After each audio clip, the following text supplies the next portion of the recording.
आज तो ऐसे बैठना, इधर उधर बैठना हो तो बैठ जाओ, ये सामने आएगा आज। उधर बैठ जाओ, चलेगा।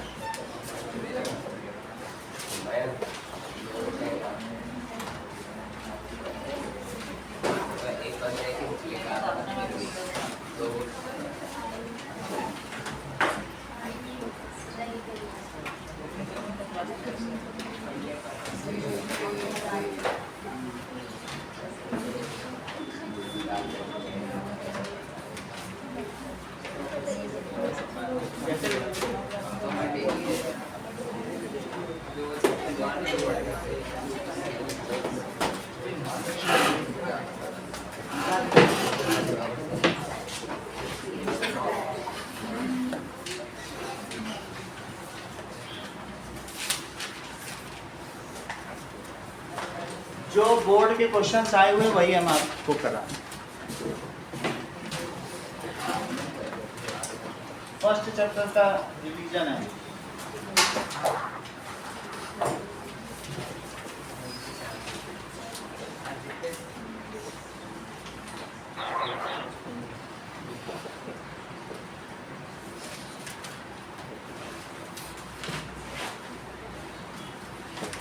रिडक्शन प्रोसेस का क्या एप्लीकेशन है? What is the application of reduction process?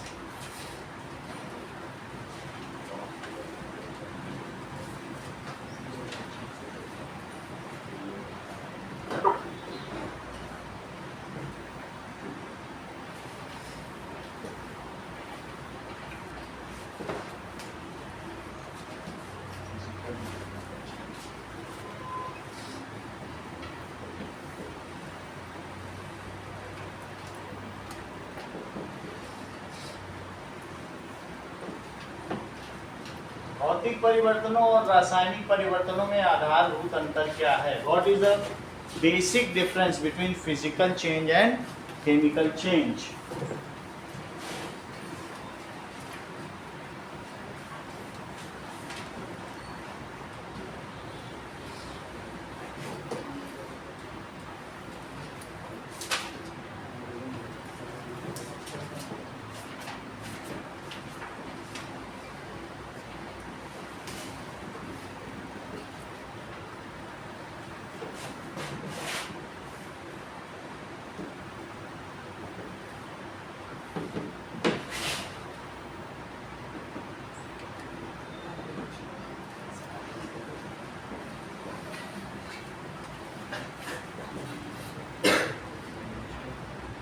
When copper metal is heated over flame, it develops a black coating. Justify.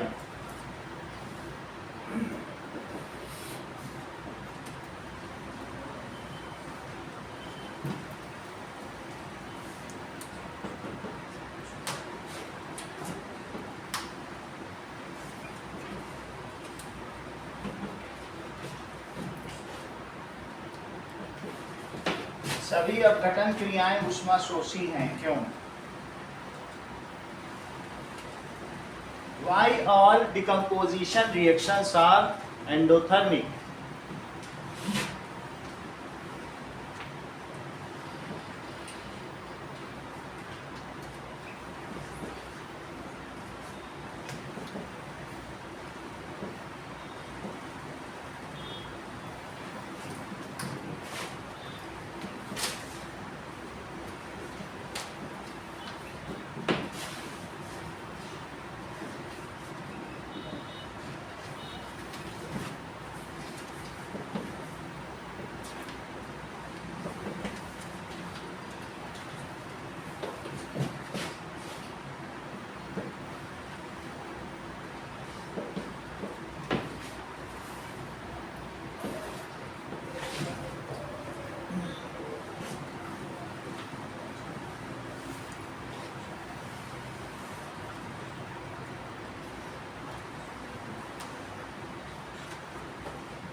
ये सब एक एक नंबर के क्वेश्चन तो हम इसको करेंगे। पहला सवाल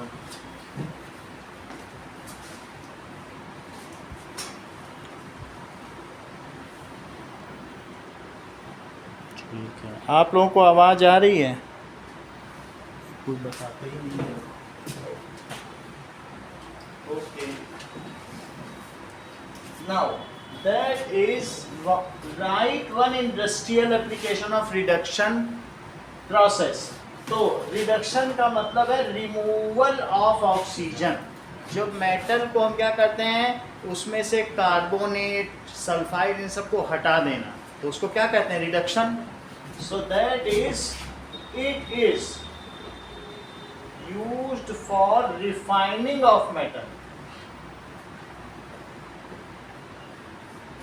रिफाइनिंग ऑफ मेटल, ठीक है, ड्यूरिंग मेटलर्जी।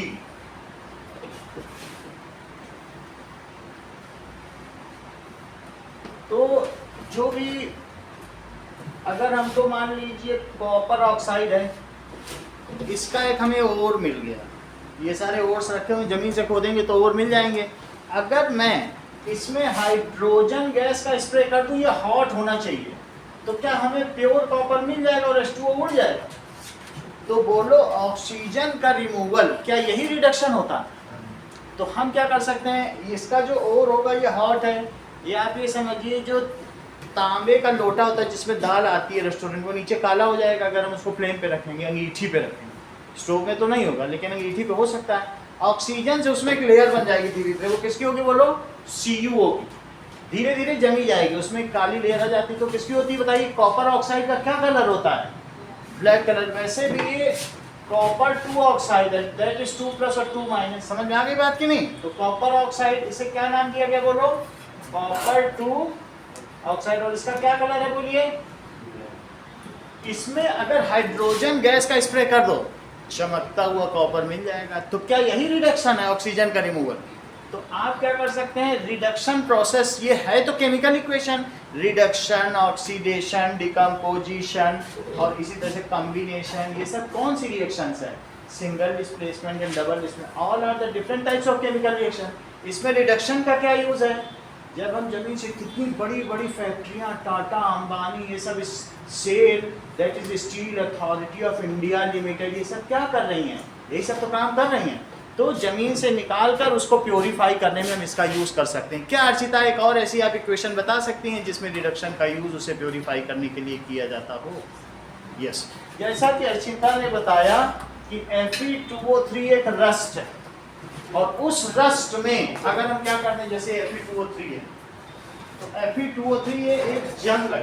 अगर आपके गेट में ऐसा लोहा हो और जंग लग जाए सबसे पहले उसमें आप क्या करिए, उसको गरम करो, हॉट फ्लेम, हाँ फ्लेम डाल के, होता नहीं टॉर्च फ्लेम से, और गरम करने के बाद जब ये हॉट हो तो सीधा इसके ऊपर H2 का स्प्रे कर दो, चमकता हुआ लो, जरा ध्यान दीजिए तो क्या बन जाएगा 2Fe, और फिर यहाँ से क्या बन जाएगा H2O।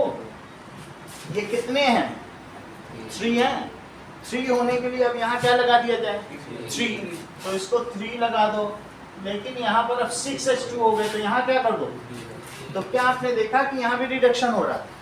So what for it is to procure the metal if it get oxidise. कोई भी मेटल, लोहे, ये गोल्ड को छोड़ दो, सिल्वर को छोड़ दो, प्लेटिनम, यही नोबल मेटल्स हैं, ऐसे छोड़ दो 1 महीने 2 महीने या 10 दिन, कोई कोई तो तुरंत ऑक्सीडाइज हो जाता है जैसे सोडियम। तो it is the tendency of metal to get oxidise in atmosphere. उसको बार बार हमको क्या करना पड़ता है, दैट इज फिर से प्योरीफाई करना पड़ता है। इंडिया एक डेवलपिंग कंट्री है और अमेरिका कैसा कंट्री है, डेवलप्ड, ऐसा क्यों है,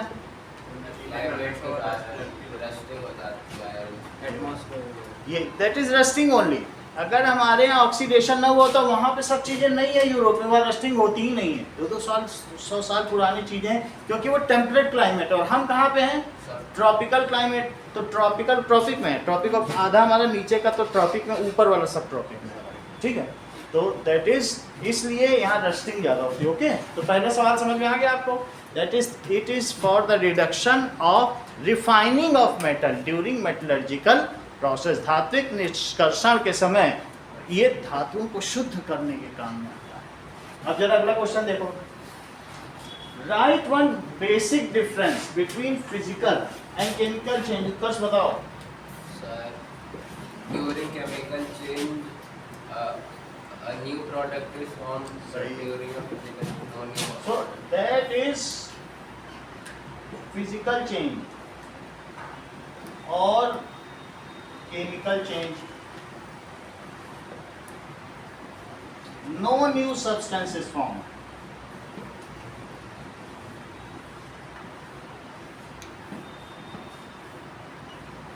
और इसमें क्या है, new substance is formed. It is, एक और बताइए ताशी, it is reversible. ये उत्क्रमणीय है जबकि ये अनुत्क्रमणीय है, irreversible. आगे देखिए, if copper metal is heated over flame तो it develops a black coating. Write needful chemical equation. Archita. Sir, Cu plus O2 Cu. Cu plus O2 gives Cu. Balance करिए। Sir, 2 Cu के आगे 2 और उसके बाद इसका नाम बताओ। Copper oxide. कॉपर 2 ऑक्साइड, क्योंकि इसकी 2 की है ना, एक कॉपर 1 ऑक्साइड होगा। कॉपर 1 ऑक्साइड का फार्मूला बताओ। अरे उसमें आता और नहीं आता क्या, इसके नीचे 1 लिखो, इसके नीचे 2 लिखो, ये माइनस का है तो यहाँ लगा दो। आना जाना थोड़ी तुरंत बनाना होता है, पहले से नहीं आना चाहिए। तो कॉपर 1 ऑक्साइड है, कॉपर 1 ऑक्साइड का निकनेम बताओ, इसका बताओ। सर, कॉपर 2 ऑक्साइड और कॉपर 1 ऑक्साइड का निकनेम बताओ भाई। किसको, किस, अच्छा इसको क्यूप्रस कह रहे हैं। जब कम हो वैलेंसी तो क्या कहते हैं, क्यूप्रस ऑक्साइड, और जब ज्यादा हो तो क्यूप्रिक या कॉपर 2 ऑक्साइड, या फिर क्या कहेंगे क्यूप्रिक ऑक्साइड। इतनी बात हो गई। So it develops a black coating, और यहीं लिख दो ब्लैक, लिख दीजिएगा। During this process copper 2 oxide is formed.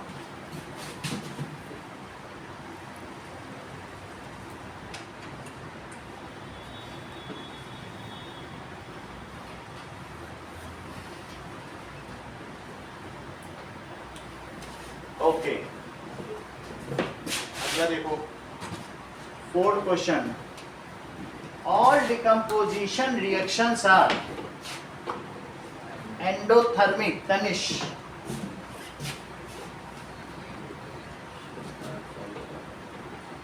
बोलो।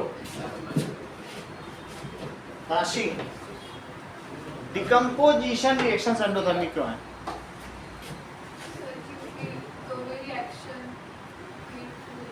ये ज्यादा अच्छा बताया। जैसा कि ताशी ने बताया कि A से B plus C in this single reactant give 2 or 3 products. This is a process of breaking of bonds and hence it requires heat to break the bonds. किसी भी बॉन्ड को अगर तोड़ना है, तोड़ के तो बनाओगे ना, तुम कोई भी चीज तोड़ते हो तो एनर्जी लगती कि नहीं? और इन्होंने अच्छी तरीके से चीजें बताई हैं। That is decomposition reaction is all about breaking of bonds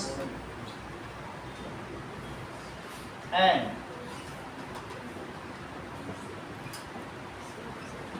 ठीक है, इस तरीके से which requires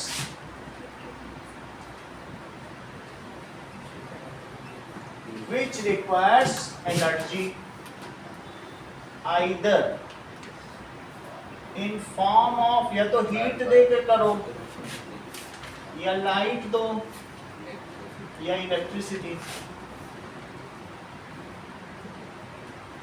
So these are essentially exothermic.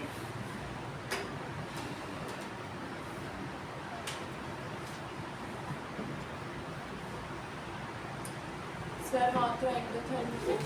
Endothermic लिखो, एक्सोथर्मिक नहीं होगा, एंडोथर्मिक। जिसमें हीट दी जाए तो यहाँ एनर्जी देनी पड़ेगी कि नहीं? अब वो एनर्जी किसी भी फॉर्म में हो, एंटर हो तो एंडोथर्मिक और एग्जिट हो तो एक्सोथर्मिक। हीट निकले तो एक्सोथर्मिक। अगला क्वेश्चन देखें। During electrolysis of water, Suzanne क्या आप मुझे बताएंगे कि ज्यादा वॉल्यूम गैस का कहाँ पर होता है?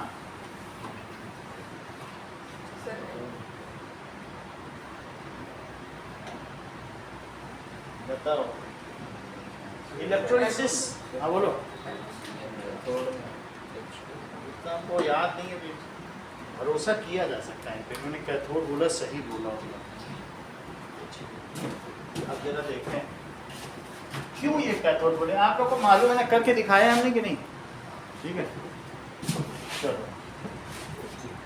सिंपली भी जो बबल्स निकल रहे होते हैं, बैटरी के ऊपर बबल्स निकलते हैं कि जब मैं करता हूँ, तो वो कौन सा होता है? दैट इज, मान लीजिए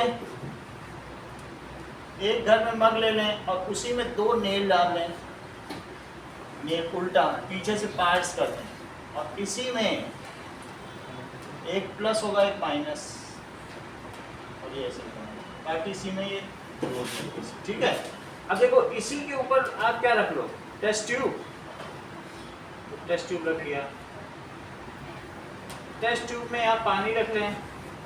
तो शुरू में जब आप इन्वर्टर डालोगे तो उसमें पूरा पानी रख के देखो, जैसे मग नहीं डालते उल्टा बकेट में तो ऊपर भरा रहता नहीं, पानी रहता। तो फिर एक में इतनी गैस निकलेगी और एक में, अब जहां H+ जाएगा, जहां कैटायन जाए वो क्या होता है? तो ये H+ कहाँ जाएगा बताओ? जो जहां कैटायन, क्या H+ कैटायन है? और जहां OH जाए, पानी में तो 2 ही चीजें होती है ना, तो जहां H+ जाए वो क्या हुआ? ये इधर जाएगा, माइनस पे जाएगा कि नहीं? और ये क्या बताइए? That is plus. तो प्लस पे कौन सा जाएगा? OH। तो दिस इज H2 और दिस इज ओके। इसका पूरा हमने मैकेनिज्म तो बता दिया, मैकेनिज्म की अभी जरूरत नहीं है। सो इसको लिखिए कि 2H2O on electrolysis gives 2H2+ O2। तो H2 कहाँ मिला? कैथोड पे, क्योंकि वो कैटायन है, कैथोड पे ही जाएगा। That is cathode. और O या OH है, दैट इज एनोड पर जाएगा। तो लिखे इस बात को कि बनाना जरूरी है, ऐसे बता दिया, ठीक है। ये समझ में आ गया कि कुछ और जानना है? समझ में आ गया। अब ये देखो, तो एट कैथोड ठीक है, H2 is collected while at anode O2 is collected. As per reaction, volume of hydrogen gas is double of, it is clear from reaction, ऐसा लिखना, it is clear from equation that volume of H2 is double than that of O2. बस इतना ही हो गया. Okay. What is the mean of skeletal equation?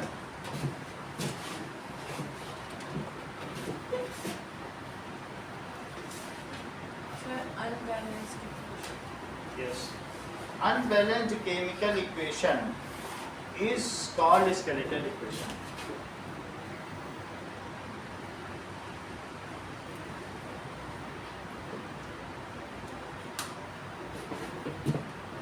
Is called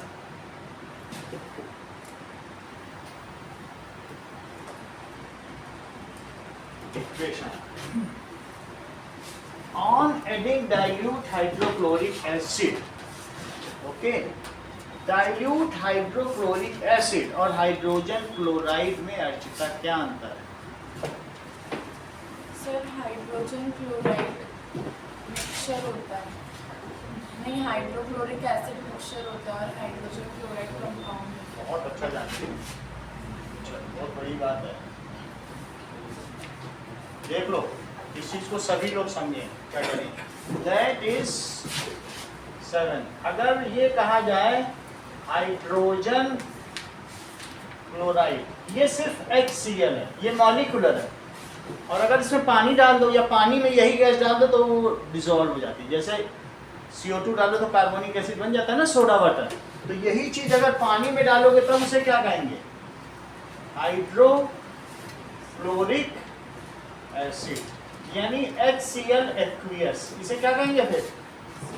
पानी में मिला दिया. तो ये चीज अगर मैं HCl में पानी डालूं तो हाइड्रोक्लोरिक एसिड है, या तुम ऐसा भी समझ सकती हो दिव्या, HCl मॉलिक्यूल है. अगर ऐसे मॉलिक्यूल तुम्हें तैरते हुए दिख जाए हवा में, तब उसका क्या नाम दोगे? बोलो. Hydrogen chloride. जैसे सोडियम क्लोराइड होता है, हाइड्रोजन क्लोराइड, ये हवा में तैरेंगे. लेकिन यही चीज अगर पानी में पाई जाए तो पानी में ऐसे नहीं तैरते हैं. पानी में ये H+ रहेगा और Cl अलग, और ये सब किससे घिरे रहेंगे?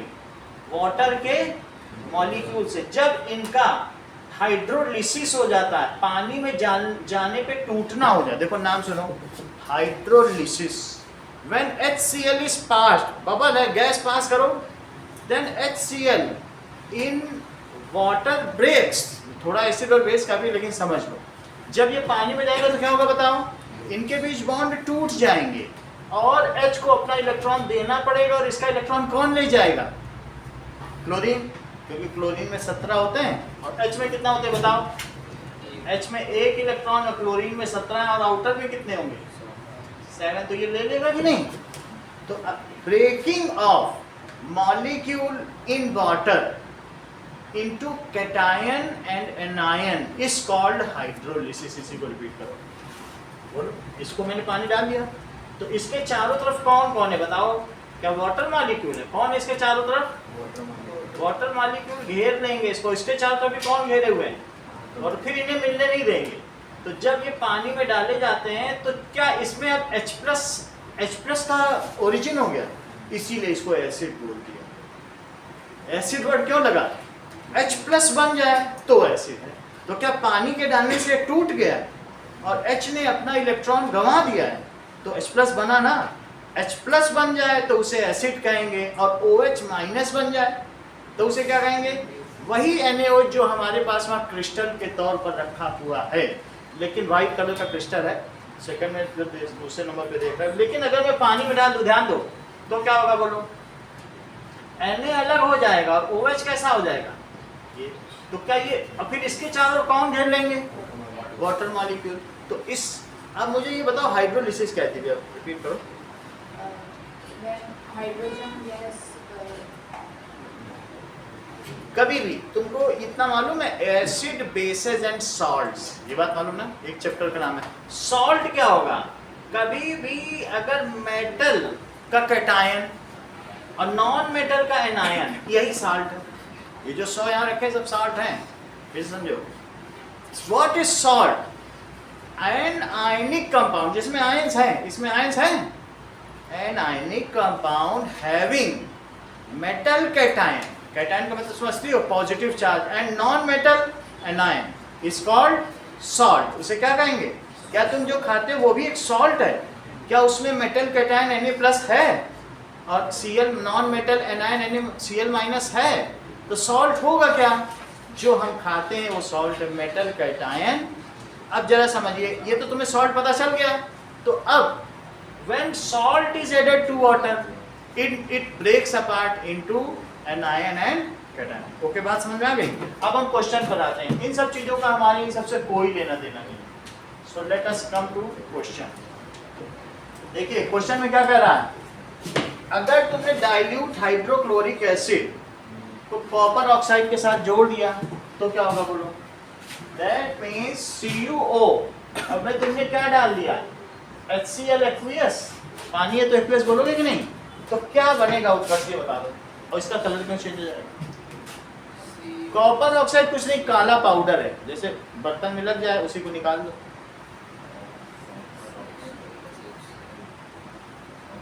CuCl+H2। तुम सही बता, अंशु के तुम भी अंदाज लगाओ, वो लोग तो बहुत अच्छा बता रहे। हाँ बोलो, वो और अच्छा बतानी होने की, कॉपर जहाँ 2 में होगा, देखो बहुत बड़ी बात है, या इधर आई होंगी ऐसे कहते सर जितने भी Cu2 वाले हैं सबका नीला हरा है, होगा ऑब्जर्व करें वहां से, सर CuSO4 CuCl2 जितने Cu वाले 2+ में आते ही इसका कलर कैसा हो जा रहा है, और वहां क्या ब्लू लिखा हुआ है। बहुत बड़ी बात है, मैंने बताया कि सर Cu वाला नहीं होगा, वो CuCl बता रहे हैं, Cu+ का अलग कलर है, Cu2+ का ब्लू है, सही है। तो इसलिए CuCl2 वास्तव में यहाँ CuCl2 रखा भी है, और वो किस कलर का है, ये कॉपर क्लोराइड है, दिस इज ये होगा कॉपर, ये क्यूप्रिक क्लोराइड है, ये देख लो। तो इसका कैसा कलर है, एक चीज बता भी रहा है, क्यूप्रिक क्लोराइड है, पढ़ो है, तो ब्लू ग्रीन है, ब्लू ग्रीन कुछ नहीं है, सी ब्लू ग्रीन, ये मतलब समुद्री हरा रंग, कौन सा रंग है, इसी को तो फिरोजी कहते हैं। अब जरा देखो, तो और क्या बनेगा उत्कर्ष, सेंटेंस तो अभी पूरा नहीं हुआ है, +H2O। तो अब इसमें और कुछ पूछा गया कि बात पूरी हो गई है। Copper powder the solution becomes blue green, solution लिखा है तो इसे एक्वियस लिखो, क्योंकि पानी में डालने में ये भी कैटायन और एनायन में टूटेगा, एक Cu2+ और 2 Cl-, है ना, ऐसे टूट जाएगा। तो अब यहाँ पे आप क्या लिख देंगे, predict the new compound form. तो न्यू कंपाउंड फॉर्म क्या है,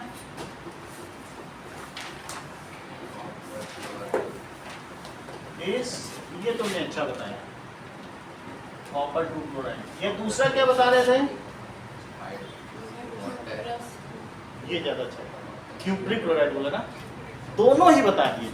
एक बोले कॉपर 2 क्लोराइड, यानी उसका जो चार्ज है, चार्ज देख के बता रहे, समझो इस बात को, Cu में 2+ और Cl में 1-, तो इन्होंने CuCl2 चार्ज देख लिया 2 का है, तो या तो ये कॉपर 2 क्लोराइड बोलेंगे, भाई 2 Cl लग रहे हैं, तो 2 Cl क्यों लग रहे हैं, Cu ने कहा मेरे पास 2 इलेक्ट्रॉन है, 2 Cl आ जाओ और एक ले दो, तो 2 को बुला रहा है, इसका मतलब है कि उसने दोनों को एक दिया होगा, तो उस पर 2 चार्ज नहीं आया होगा, एक क्लोरीन तो 1 इलेक्ट्रॉन लेता होगा, तो इसलिए इसे कॉपर 2 क्लोराइड, और दूसरा क्या नाम बताया, बता ही नहीं रहे तुम। अभी इसके पहले वाले क्वेश्चन में गया तब भी तुम अंदाजा लगा रहे हो, हमेशा एंटीसिपेट नहीं करना है। हाँ बोलो, मैं दूसरा क्या नाम है, cupric chloride. So new compound, 8th question देखो, write a balance chemical reaction, जब पानी छिड़का जाएगा हॉट आयरन में तो क्या बनेगा,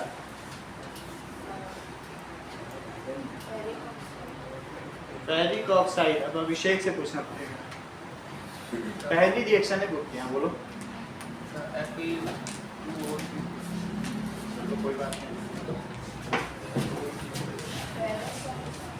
अब तुमने सही बताया, ये अच्छा बताने है। आपने बताया ना, ये देखो सही बताया Fe3O4, देख लिया होगा बुक से, लेकिन बता दिया कि अगर इसमें वाटर छिड़का जाए तो जैसा दिव्या ने हम सबको बताया कि मैग्नेटाइट बनता है। बहुत बड़ी बात, इन्हें याद रहा। चलो, और प्लस H2 मिली पहली रिएक्शन, इसी को बैलेंस कराई गई है, इसी बुक की पहली रिएक्शन। तो अगर हॉट रहेगा, कभी कभी तुम हॉट इसमें तवे में जब पानी छिड़कते हो तो मम्मी की डांट भी पड़ी है, मार भी पड़ी है, सबको पड़ी होगी। और मम्मी ने कहा होगा देखो गड्ढे पड़ गए तवे पे, तुमने मैग्नेटाइट बना दिया और ये वाटर सॉल्युबल है, अब ये बह जाएगा, जहां पानी डालोगे वहीं गड्ढा। तो उसे का तवा इसीलिए तो हर 6 महीने में बदलना पड़ता है, क्योंकि वो जब पानी डालता है तो वो उस पर ऊपर एक मैग्नेटाइट की लेयर बन जाती है काले रंग की। जितने मैग्नेट है काले रंग के सब इसी से तो बनते हैं, मैग्नेटाइट है कि नहीं, काले रंग के आते हैं, तो ये मैग्नेटाइट बन जाता है। व्हेन वाटर इज स्प्रिंकल्ड, ऐसे करके एक एक लेयर चली जाती है, इतना मोटा तवा लाता है, इतना पतला हो जाता है। सो इसको अब हमें बैलेंस करना है। ये तो तुम्हें पता चल गया, ये क्या बन गया बताइए, Fe3O4, और इसका नाम क्या है, मैग्नेटाइट। इसमें दो चीजें हो सकती हैं, दो लोग अलग अलग प्रेडिक्ट कर रहे हैं। कुछ लोग कह रहे हैं FeO और Fe2O3, वास्तव में ये मिक्स्ड ऑक्साइड है। ध्यान दो, इन दोनों को मिला जरा, क्या Fe3 हो गया और O4। इसका नाम बताओ, ये फेरस ऑक्साइड है कि ये फेरस कौन है, फेरिक कौन है, ये फेरस है। क्यों ऐसा है, क्योंकि इस पे 2 प्लस और 2 माइनस है, और ये क्या है बताओ, 3 प्लस और 2 माइनस, फेरिक ऑक्साइड। बताएं कैसे कि समझ में आ गया। तो इन दोनों का ये मिक्स्ड कंपाउंड है, दोनों को मिलाने से बनता है, समझ में आया। ज्यादा हमें सोचना नहीं है, लेकिन फिर भी क्वेश्चन दिया जाएगा तो इतना तुम्हें नहीं भी करना, इससे कोई लेना देना नहीं है आगे की क्लास में। तुम इतना तो समझ सकते हो, बुक में रिएक्शन है तो समझ तो सकते हो कि ये दी गई है। अब इसको जरा बैलेंस कराओ अरविंद, बताओ कहाँ क्या लगाना है। तो ऐसे लिखना, बैलेंसिंग, सबसे पहले किसको बैलेंस कराओगे, Fe, तो that is 3Fe plus H2O gives Fe3O4 plus H2। अब किसको बैलेंस करा रहे हैं, सर सीधा लिखते तो बैलेंस, सीधा लिखो। और बोलो, कभी कभी डिटेल्ड भी आता है तो एक क्वेश्चन में आपसे करा लेना है। फिर उसके बाद अगर आएगा कि एलॉबरेट बैलेंसिंग, है ना, तो 3 मार्क्स का आएगा, तब एलॉबरेट होगी वो स्टेप वाइज। तब पहले जो मेटल या नॉन मेटल है उसकी करेंगे, अब किसकी करेंगे, H की सबसे बाद में, जो सबसे छोटा मॉलिक्यूल हो H और O में उसकी सबसे बाद में। अभी O की होगी, अगर O सबसे छोटा है, O2 होता तो O की बाद में करते, लेकिन यहाँ सबसे छोटा क्या है, H2, तो इसकी सबसे O की अब करो, O करो अरविंद, H2 को आगे 4 लगा देंगे, सही है। तो 3Fe प्लस H2O के आगे 4 लगा दिया, that is Fe3O4 plus H2। Now balancing H, यहाँ पर O ही लिखना है, O2 नहीं लिखना है, O लिखो या ऑक्सीजन, ठीक है। और इसी तरह बैलेंसिंग, अब बताओ, H2 को आगे 4 आ जाए। आप बताएं, हमें तो नहीं लगा जितना कहोगे हमें तो ऐसा करना पड़ेगा क्या, क्यों ये ऐसा 4 क्यों कहेंगे, 4 लगाना, 4 यहाँ है ना, 8 है तो यहाँ सही। So that is 3Fe plus 4H2O, Fe3O4 plus 4H2, ठीक है। Now it is balanced chemical equation, इसको टेबुलेट कर लेना अगर करना होगा। अगला क्वेश्चन देखिए, right a balanced chemical equation two show. अब हमें सिर्फ लेड नाइट्रेट की थर्मोलिसिस का बता दो, पता चल जाएगी कितनी तैयारी कुछ क्या पड़ रही। हाँ बोलो दिशिता, आप बताओ।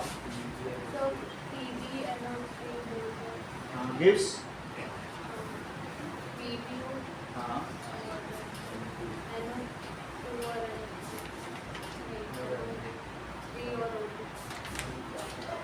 Kashi Sir, TbNO3 gives TbO तुम तो बोलो नमन,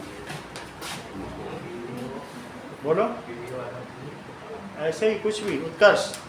PbNO3 whole twice give PbO plus NO2 plus O2. सही। तो नमन पढ़ना बंद ही कर दिए क्या? लास्ट तक पढ़ोगे सारा? इसको हीट किया है, PbO प्लस O2, कितनी बात हो गई? इसको बैलेंस करो तिशु। सर 2 pb हाँ 2 pb 2 लिख दें यहाँ पे। तो अब इसमें देखो, यहाँ n कितना है? 2 है, तो यहाँ 2 लिख दें। सही है। अब Pb सही हो गए, Pb सही है, n भी सही है क्या? n देखो 2 इधर है, 2 इधर भी है, सिर्फ O काउंट करो। इधर कितने बोलो? अच्छा 6 हो, इधर 1 O और इधर कितने हो बोलो? और ये 2 है, इधर 6 बनाना, इसे हाफ कर दो, हो गया 6। अब 1 O हो गया इधर भी कि नहीं? 6 हो गए। अब पूरी रिएक्शन में 2 से मल्टीप्लाई कर दो, देखो 6 O है और यहाँ भी 6 कर दिए कि नहीं हमने? अब क्या करो पूरी रिएक्शन में 2 से, ऐसे ही किया जाता है पहले, ठीक है। तो दैट इज, क्योंकि हाफ नहीं हो सकती ना किसी की स्टोइकियोमेट्री, हो सकती है क्या? तो हाफ नहीं हो सकती, molecule can not be half, hence we should multiply to make it sensible. इसलिए हम इसे क्या करेंगे?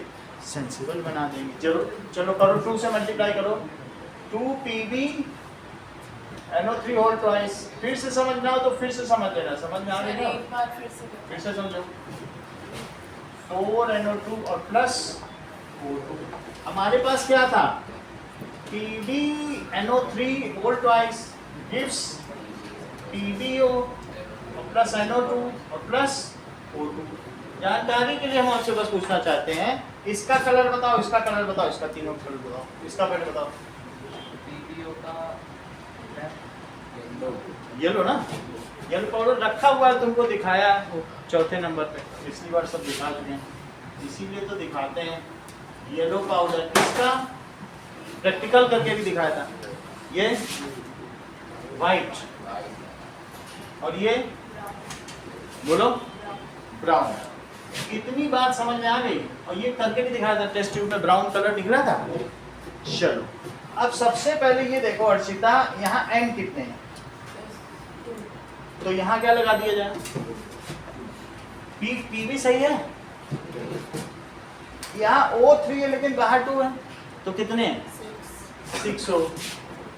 यहाँ नहीं, अभी कुछ नहीं, यहीं से देख लेता मैं, इधर एक हो गया, इधर बताओ, तो 4 हो है, और इधर कितना है? तो ये जो 2 है इसको मैनिपुलेट कर सकते हैं, क्योंकि अब इसको बैलेंस कर देंगे तो वो हमारा हो जाएगा। तो O2 को तुम क्या कर दो बताओ? अगर तुम यहाँ हाफ लगा दो तो यहाँ 1 हो जाएगा, तो अब 6 हो गए। हाउ PbO में 2 मल्टीप्लाई कर देंगे, फिर PbO में 2 मल्टीप्लाई कर देंगे, वो तो सबमिट हो ही जाएगा। अब मेरे सब कुछ बैलेंस है, Pb पहले से बैलेंस था, N में भी 2 था और वो भी हमने कर लिए। अब करो आराम से 2 से मल्टीप्लाई, सब कुछ तो बैलेंस है ही है। ये बैलेंस है लेकिन इसको, इसकी स्टोइकियोमेट्री सेंसिबल नहीं है। जो शुरू में लिखा जाता है ना कोफिशिएंट, उसको क्या कहते हैं? The number of molecules. तो क्या वो सेंसिबल है? हाफ हो सकते हैं, तो हमें क्या कर देना चाहिए? 2 से मल्टीप्लाई कर देना चाहिए। तो 2 से मल्टीप्लाई करो, वही ऊपर के आप समझ में आ जाएगा। अच्छा अब अगला देखो, by hydrogen peroxide. Hydrogen peroxide क्या होता है बताओ? हाइड्रोजन परऑक्साइड पेडिक्योर, मैनिक्योर, आंख की दवा, कहीं लग जाए, जल जाए, तो सब जगह हाइड्रोजन परऑक्साइड ही है।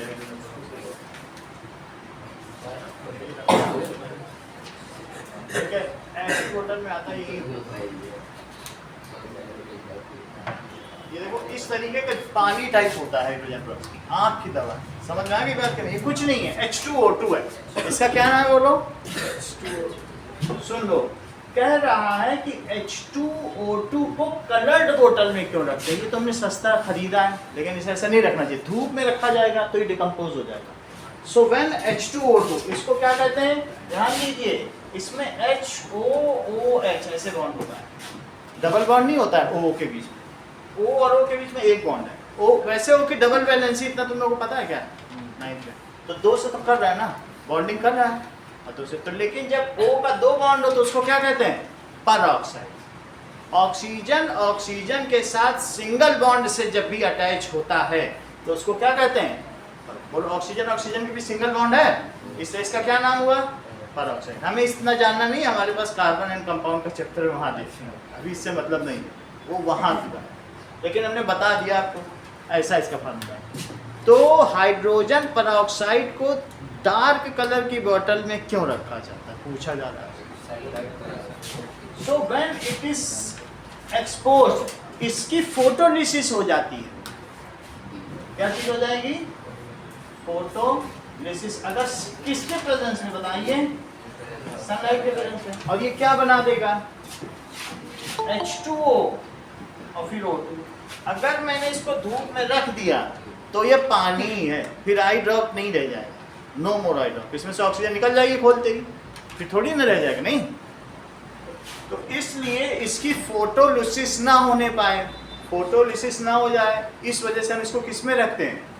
To stop the photolysis. कोई महंगा खरीद के ला रहा है 20 रुपए 30 रुपए की बोतल, सब ऑक्सीजन निकल जाए तो कोई फायदा है? सो देखो, हाइड्रोजन परऑक्साइड, और इसमें अब इसको फोटो बैलेंस कैसे करने से जाए? वैसे पिछला वाला तरीका अपनाओ जरा, कैसे किया जाता?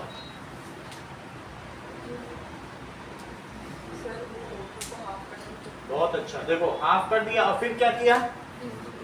इनटू 2, ऐसे ब्रैकेट लगाएगा, ठीक है। तो क्या हो जाएगा बताओ? Photolysis 2H2O plus O2। So hydrogen peroxide in sunlight decomposes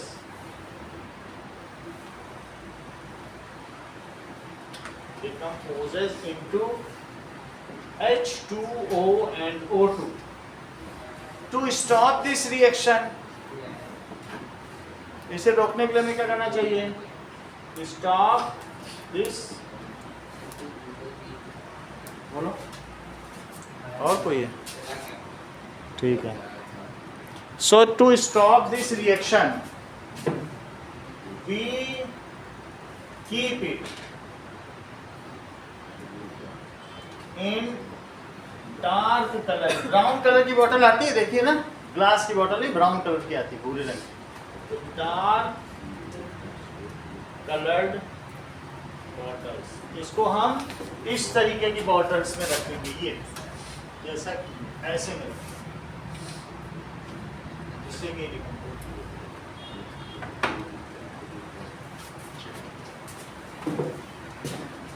बता दिया जाए।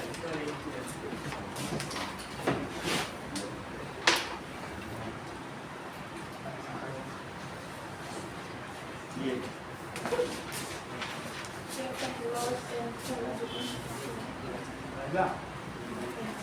बुक में नहीं, ये जो आए हुए क्वेश्चन है बोर्ड में वो है। पहला कौन सा? पहला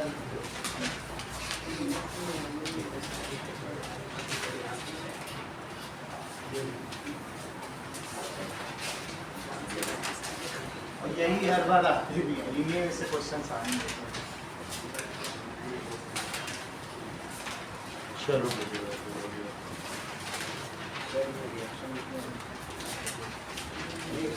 जिस चीज में पूछा है उसी में लिखना, जिसमें लिखा है राइट द केमिकल इक्वेशन वही लिखना, जिसमें नहीं लिखा उसमें कुछ बातें हमें डिक्शनरी बता देते हैं, आपको जस्टिफाई करना है कि कैसे करना है।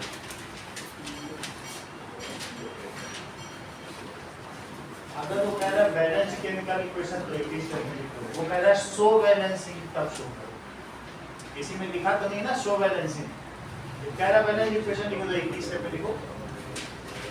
समझ में आ गई बात कि नहीं? शो बैलेंसिंग तो नहीं बोल रहा ना, सिंपली लिखना।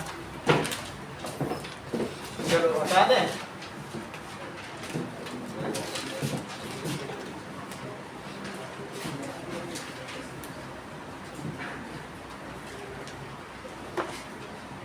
Okay now start.